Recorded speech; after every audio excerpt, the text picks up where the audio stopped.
Sabi nila, high school ang panahon ng kilig, masayang alaala, at higit sa lahat, wala masyadong problema.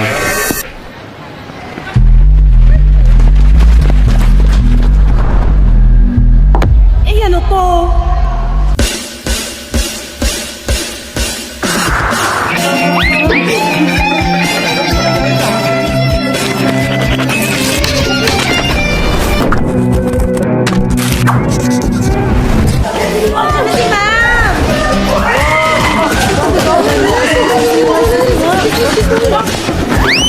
Good morning, ma'am. Good morning, class. Before we start, let's check the attendance first. Wait lang, next na ba? Where is Bogart? Ma'am, present ma'am. Bogart, present. Jessa, present po, ma'am. Precious, present po. Charlotte, present, ma'am. Samantha, Present po. okay, good. Present ang lahat today. So our topic for today is International Business and Trade. We have 5 lessons objectives. Una, explain the meaning of international business and trade. Number 2, elaborate on the different types of business according to nature or scope. Number 3, elucidate on the different types of business according to ownership. And number 4, explain how to use international business and trade as an economic indicator and a political tool. And lastly, number 5, elaborate on the different means of joining international business and trade. After hearing the lesson objectives, who can define international? Ma'am! Yes, Jessa? Ma'am, according to Cambridge English Dictionary po, it defines international as involving more than one country. Yun na po. Oh, according to the Cambridge English Dictionary, but Merriam-Webster defines it as relating to or affecting two or more nations, and its synonyms include foreign, global, universal, intercontinental, and world. Dalawang dictionary pa yung sinabi, may pa-synonyms pa. Di ba ma'am, pag sinabing international, global yun, around the world. Di ba ma'am, tama ako? Tama ako, Gagi, tama ako. Yes, Bogart, tama ka. Lahat ng sinabi mo ay tama. Eh ano naman ang business? Class? Samantha, do you have any idea? Ako po? Are you kidding me, Miss Samantha? What is business? Business. Ma'am, dito tayo kumikita ng income at nag-gain ng profit. When we say business, it is generally defined as an occupation, profession, or trade. And yes, Miss Samantha is correct because for our purposes, we use business to be the activity engaged by people, organizations, or countries covering any activity to earn income and gain a profit. And now, Miss Precious, can you explain to me what is the meaning of an occupation for it to become business? Ma'am, ang occupation ay isang trabaho o di kaya'y business na kung saan tayo ay kumikita ng pangkabuhayan to support ourselves or our families. Ito ay maaring isang trabaho sa isang opisina o pagiging manager sa isang kumpanya. It could be by going into business, by owning a sari-sari store, a grocery store, a company, big or small. Therefore, a person's occupation is his or her business. Very well said, Miss Precious. Magaling. What about the profession? Miss Charlotte? Profession? I think I am professional right now because I came from Canada. Miss Charlotte, again, what is a profession? Joke lang, ma'am. A profession is a paid occupation, especially one that involves specialized educational training and a formal qualification and license. An example of this is a doctor, lawyer, dentist, or CPA. And in fact, all professionals can form partnerships to exercise their profession. Meaning, a person's profession is his or her business because this is their means of earning a living. Yes, you're right, Miss Charlotte. And now, let's talk about trade. Whether the business is a service, a trading, or manufacturing, we will include it in the meaning of trade or business. Because when we say trade, it means buying, selling, or exchanging goods and services. When you have a sari-sari store or you are a grocery owner, you are engaged in a trade or are doing trading. Therefore, you are in a business. Do you get it, class? Yes, ma'am. Okay, Mr. Bogart, are you still alive? Pwede na lang ma'am, pwede na ba tayo mag-basketball? Basketball ka mo? Give me the different types of business according to nature scope and explain. Pwede mo naman ma'am. Yes, Mr. Bogart, may sinasabi ka? Wala po ma'am, ang sabi ko po, ang different types of business according to its nature ay service, trading or merchandising, manufacturing, and hybrid business. Una, service. Ito yung mga business na nagre-render ng mga service. Tulad na lang ng Jollibee, ng restaurant, at marami pang iba.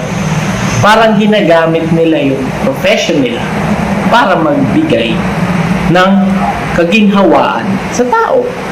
Service. Sunod naman ay trading or merchandising. Dito naman papasok yung buying and selling.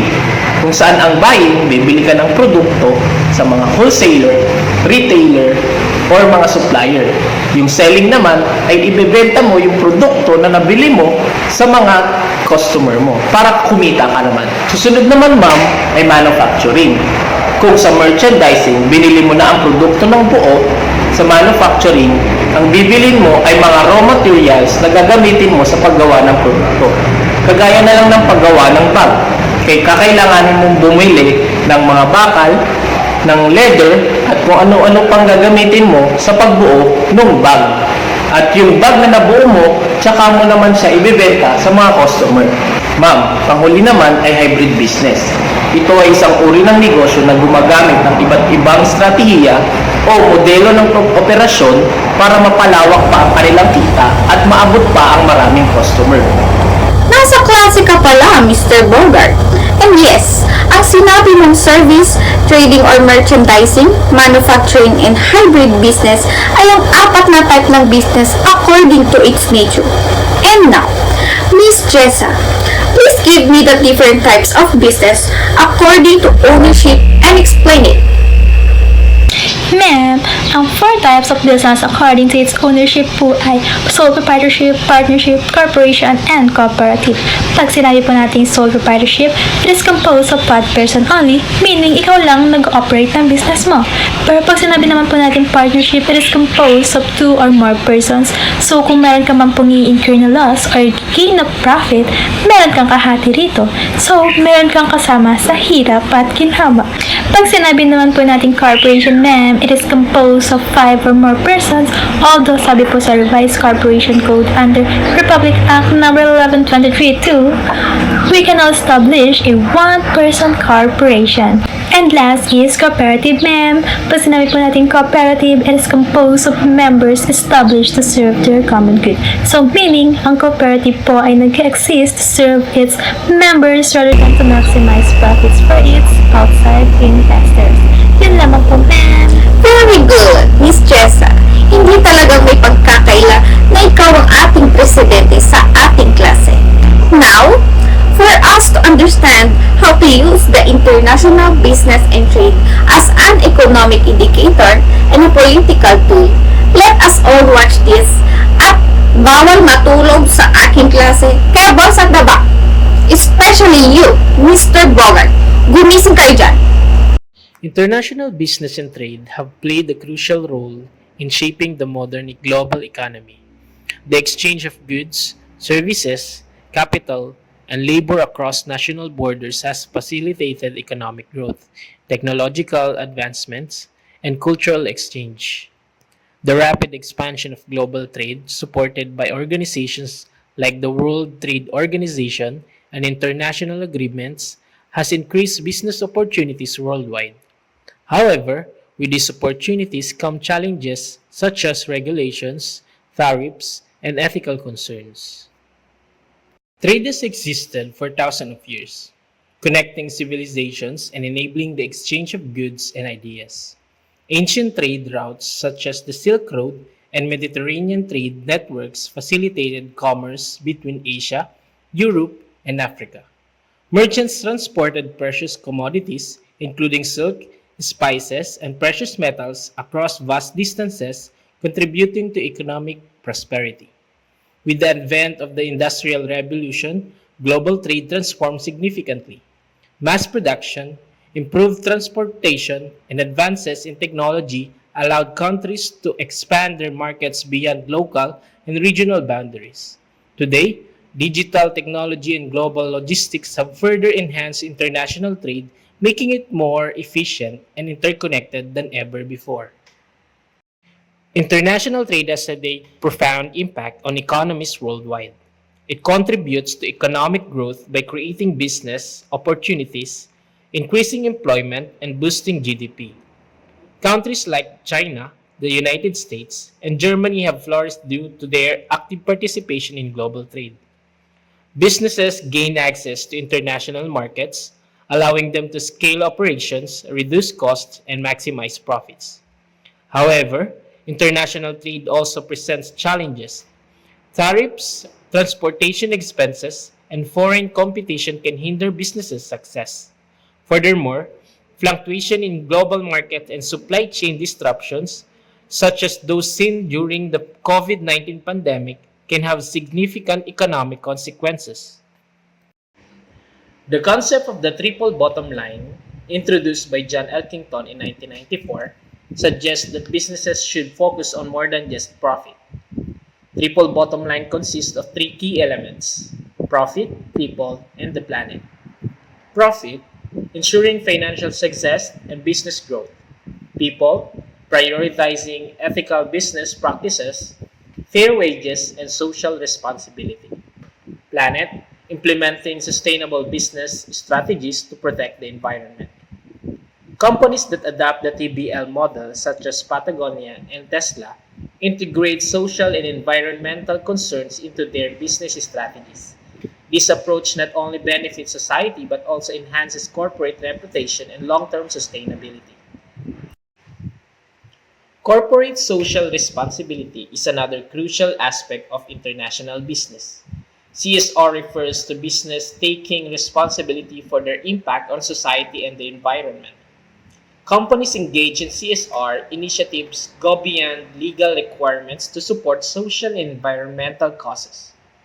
For example, tech giant Google invests in clean energy projects, while Starbucks supports fair trade coffee farmers. These initiatives demonstrate how businesses can positively contribute to global development while maintaining profitability. I hope you learned something about using international business and trade as an economic indicator and a political tool. Sana nakinig kayo lahat. Now, to finish our discussion about international business and trade, let's discuss the different means of joining international business and trade. But first, I will assign what are you going to discuss for exporting or importing, Precious, sa licensing, Samantha, sa franchising, Charlotte, sa forming joint ventures, Bogart, and the rest, Jessa, dahil siya ang class president. Explain it to me now. Sunod-sunod na yan. So, exporting simply means selling products to foreign market. The exporter is the one who sells goods or services to foreign market, while the importer is the one who buys the exported goods. Exports plus imports is equal to total trade. So, ano nga ba ang benefits ng exporting at importing? Exporting can make companies more competitive and productive, while importing allows companies to have access to new products, new equipments, new processes, and new technologies. Ang licensing ay isang kasunduan kung saan ang may-ari ng produkto o intellectual property ay nagbibigay ng permiso sa isang tao o kumpanya na gamitin ito kapalit ng bayad na tinatawag na royalty. Franchising is a contractual arrangement in which the franchisor permits the franchisee to use the business model or brand name for a fee to conduct business as an independent branch of the franchisor. The franchisor exerts considerable control over the franchisee's business, including the raw materials, the process, and the quality to the product sold. Franchising generally relates to the service business. This is the reason why we see establishments like McDonald's, 7-Elevens, Wendy's, KFC, and Kenny Rogers among here in the Philippines. Establishing a branch, ma'am, it means that we maintain an office in a foreign country. So, ang isang branch office ng isang foreign corporation can start transacting here in the Philippines only if they are licensed by Securities and Exchange Commission. So, if you are a foreign corporation and hindi ka palisensyado ng Securities and Exchange Commission, ma'am, you cannot transact here in the Philippines. Next is the wholly owned subsidiary. So, ito naman po yung mga company na yung mga common stock nila is 100% owned by their parent company. So, ang isang foreign corporation can establish a wholly owned subsidiary here in the Philippines, as well as the Philippines, we can establish a wholly owned subsidiary in the other countries. Ma'am, when we say international investing, it involves two ways to invest internationally. First is buying financial instruments, where we invest in things like stocks or bonds from companies in other countries. Second is the foreign direct investments, or the FDI. It means that a company builds or buys a business in other countries. Ma'am, to summarize the two ways to invest internationally, FDI involves owning a physical assets, while buying financial instrument is trading into stock markets. Last but not the least, ma'am, in doing international business and trade, we have labor migration. And example labor migration, ma'am, ay example ko ba ang sarili ko dahil sa future, iiwan ko pa ang Pilipinas para magtrabaho sa ibang bansa, and that is labor migration, ma'am. So, kaya rin po tayo tinawagan na one of the biggest exporter of labor kasi marami po tayong OFW. Wow! I did not expect na ganito pala kagaling mag-explain ang worst section na nahawakan ko. Ngayon naman, i-discuss ko sa inyo ang technology transfer. OMG, uwi pa akong Canada. Ay, akala ko tapos na. Hala, may date pa kami ni Mahal. Ano ba yan? Ano ba kaya? Sus, patulungan kay mama. Ang hirap-hirap kayo dito sa harapan. Thanks, Miss Jessa. Maglo-long quiz tayo after neto. Ang technology transfer ay isang process na kung saan nagko-convey tayo ng results coming from scientific and technological research sa mga marketplace and to wider society kasama ng mga associated skills and procedures, and is as such an intrinsic part of the technological innovation process. Ito ang process ay ine-ensure na ang research outcomes ay not just theoretical kundi na-apply din sa real-world scenarios na nakakapag-create ng new products, services, or solutions. Gaya ng sabi ni Geoffrey Nicholson, father of the post, it says, research transforms money into knowledge. Technology transfer transforms knowledge into money. Ayan, tapos na. Mag-long quiz na tayo.